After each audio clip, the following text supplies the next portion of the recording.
Hey guys, I'm Ryan and I've been hacking things my whole life. Today we're going to be making some cedar planters that look like that. This year I'm planting all of my vegetables by seed.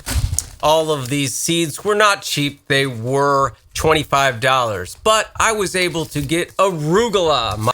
Let's get going.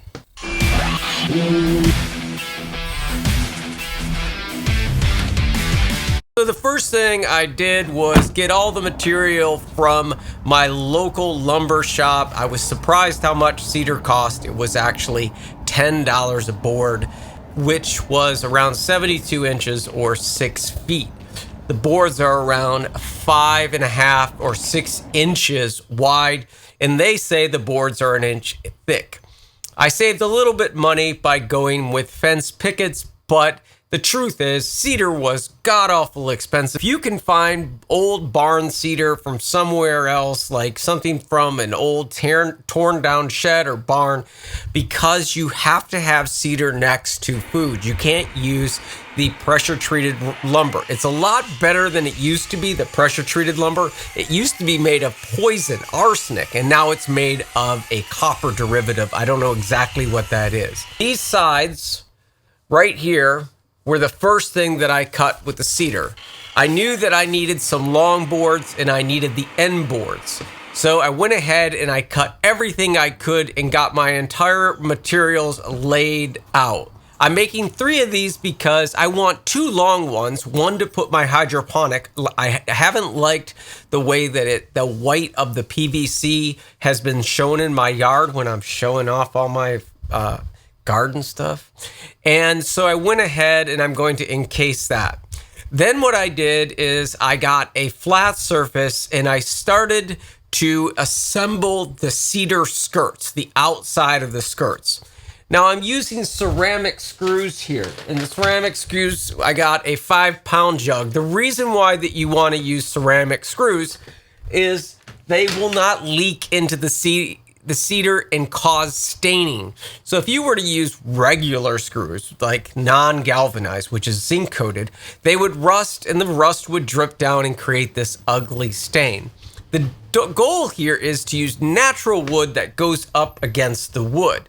So with that, I had 2 drills. I had a drill that went into the wood to do the pre-drilling, and then I had my torque bit, which came with the 5-pound thing of screws that I went ahead and assembled each one of those. I checked just with my square to see if they were square, and then just to lock in the legs, I went ahead and put the legs together by using some nail fasteners. I have a pneumatic gun that I am very blessed to have, and I went ahead and assembled the screws. Now the design is really cool because it looks like they're 4x4 posts the way that you put these 1x's next to each other in the corner.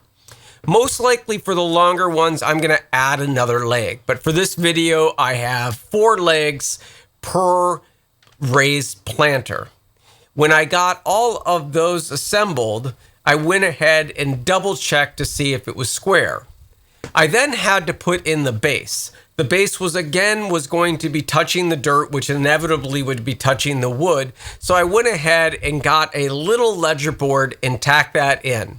And then with the 20-inch inserts that I made, again, my large one is 20 inches by 65 inches inside dimensions. I went ahead and laid down the cedar boards. If they don't fit perfectly, go ahead and then trim one of them. But I would go a little bit under. Keep in mind that it's better for these raised beds to drain. That's pretty much it for the design. I have to remove 4 bushes in order to place these, and I'll talk to you in another video about how I set up my hydroponic in one of the larger planters. If you're interested in the dimensions below, I have those on my website. I'll list them below this video. I hope you have a wonderful spring, and if you're interested, I guess you'd have to be in Raleigh, but my neighbor does make these, and so if you're interested in doing this, I'm not sure exactly how much they cost, but this is a really good business opportunity for you, and it is the right season. people are about to start planting, and it's going to get beautiful. And I think this will be a great year for your garden or whatever you want to grow. And by the way, raised planters gets away from animals, rabbits, birds. You have less ants, less pesticides, all that stuff. Raised planters are the way to go. Anyways, that's it for this video. Thanks for watching. And whatever you do, make something that connects to someone. Love you. I really appreciate you being here. It means a lot to connect with you. And I've been loving the comments. So thanks. Appreciate it.